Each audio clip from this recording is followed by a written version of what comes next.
Ontem, uma paciente me perguntou: doutora, eu posso ser bipolar e borderline ao mesmo tempo? Então eu vim aqui perguntar para vocês, o que vocês acham? A pessoa pode ser bipolar e borderline ou algum outro diagnóstico? E a resposta é sim.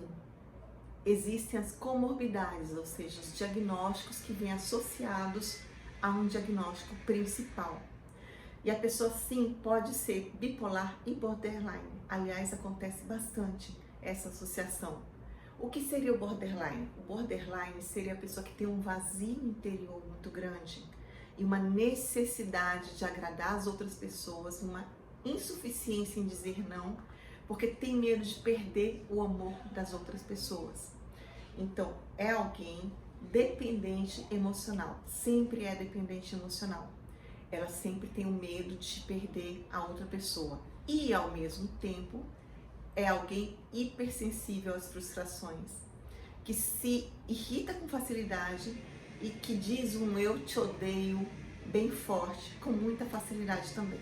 Porque o borderline, ele, quando se sente ameaçado de abandono, ou seja, quando ele sente que por algum comportamento, alguma palavra, a outra pessoa está abandonando, desprezando, se afastando dele, ele sente um ódio muito grande por estar sendo abandonado, um medo muito grande. E isso se manifesta de forma agressiva, ou seja, briga, discute, diz que nunca mais quer ver a pessoa, se afasta realmente da pessoa, porque ele se afasta antes de ser abandonado. Ele prefere sair do jogo, sair da relação, do que ter a infelicidade e a dor de ser abandonado. Então, o comportamento do borderline basicamente é esse: ele é movido pelo medo de perder a outra pessoa. Ele tem uma dependência emocional muito grande, muito acima de qualquer outro tipo de personalidade ou de qualquer outro tipo de pessoa. Mas o bipolar já é diferente. O bipolar, ele tem oscilações do humor. O borderline também tem as mesmas oscilações do humor. Mas no caso do bipolar, essas oscilações, elas podem ser desencadeadas por um fator externo, mas podem não ser também, podem ser espontâneas.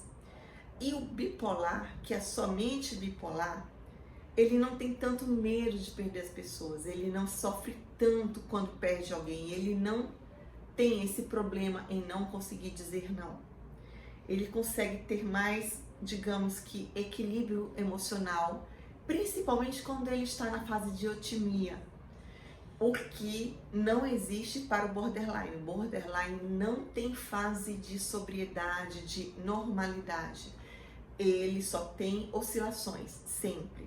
Enquanto o bipolar tem as fases de otimia. Então esse é um diferencial bem grande também. Além da dependência emocional, que o bipolar normalmente não tem, também tem a questão da eutimia, que o borderline não tem e o bipolar tem. Quando existem os dois diagnósticos, a pessoa nunca consegue ficar num equilíbrio emocional, mas há períodos em que ela fica muito alterada, chegando a ter crises de delírios ou alucinações no tipo 1, ou de muita hipomania, muita agitação, muita aceleração, que o borderline tem aceleração, mas não é tanto assim, não é tão intensa, o nível, o grau não é tão alto. É mais uma questão contínua do que um pico, não existe esse pico. Existe também comorbidade do transtorno bipolar com outros transtornos. Por exemplo, o esquivo, que é aquela pessoa que tem medo, tem fobia social, tem medo de se expor, tem uma certa dificuldade em fazer amigos. São algumas características do esquivo. O esquizoafetivo, que é uma associação do transtorno bipolar com a esquizofrenia, com alucinações e delírios não humor congruentes. O que seria isso? O bipolar tipo 1, ele tem alucinações e delírios, mas se ele tiver com humor deprimido, ele vai ter alucinações e delírios de cunho negativo, de cunho depressivo, como niilismo, a sensação de que não existe, de que morreu, a sensação, delírio de pobreza, de miséria, o delírio de ciúmes. Então ele tem delírios específicos relacionados ao estado de humor dele.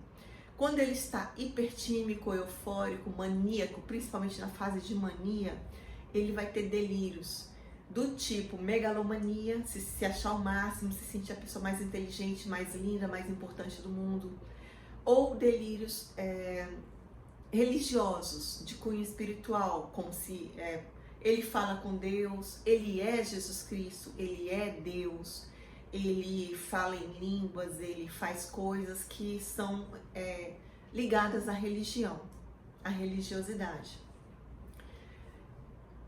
Existe também associação, por exemplo, do bipolar com o antissocial. Antissocial não é aquela pessoa que se isola e que não sabe ter contato social, tem dificuldade em fazer amizade, não é isso. Esse é o transtorno de personalidade esquiva, as pessoas usam o termo de forma errada.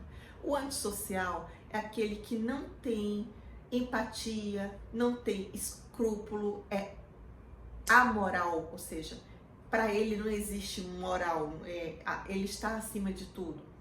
Ele está acima do bem e do mal, ele pode fazer qualquer coisa boa ou ruim que não faz diferença para ele. Tudo tem o mesmo valor. Então, existem esses e outros tipos de transtorno que podem vir, de personalidade, por exemplo, que podem vir associados ao transtorno bipolar. O bipolar também pode apresentar, e acontece muito, transtorno obsessivo compulsivo, o TOC.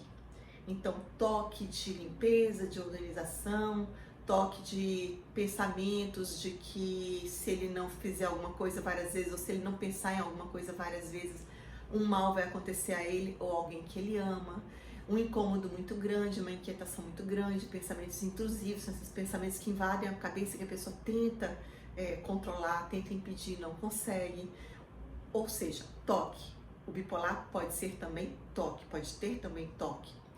Pode ter, por exemplo, transtorno de hiperatividade e déficit de atenção. Então, é muito frequente também o bipolar ser hiperativo. E aí vai confundir a ansiedade do bipolar com a ansiedade do hiperativo. A aceleração do bipolar, tanto de comportamento quanto de pensamento, com a aceleração do hiperativo. O diagnóstico nos transtornos comórbidos, principalmente nos transtornos de personalidade, mas também na esquizofrenia, que seria quando vem os dois juntos, o esquizoafetivo, ou então no transtorno do déficit de atenção e hiperatividade. Então, o diagnóstico diferencial e principalmente diagnosticar que a pessoa tem os dois transtornos não é fácil, tem que ser um psiquiatra experiente. E às vezes você diagnostica o primeiro e o segundo transtorno você só vai diagnosticar um tempo depois. Quanto à questão do tratamento, tem que tratar os dois? Provavelmente sim. Mas primeiro o médico vai ter que focar no transtorno que causa mais problemas, mais dor e mais sofrimento. Então, depois que esse transtorno estiver resolvido, estabilizado, melhorado, aí sim vai tratar a comorbidade. Bom, todas as perguntas que vocês quiserem fazer, façam comigo ou nos comentários dos meus posts ou pelo direct do Instagram. Podem comentar no YouTube, aqui no YouTube. Então, façam seus comentários, façam suas perguntas, me contem o que acontece com vocês. E daí eu vou poder explicar no privado e vou poder também estar gravando mais vídeos que vai ajudar não só a você, mas a muitas outras pessoas. Eu agradeço a atenção. Obrigada. Até a próxima.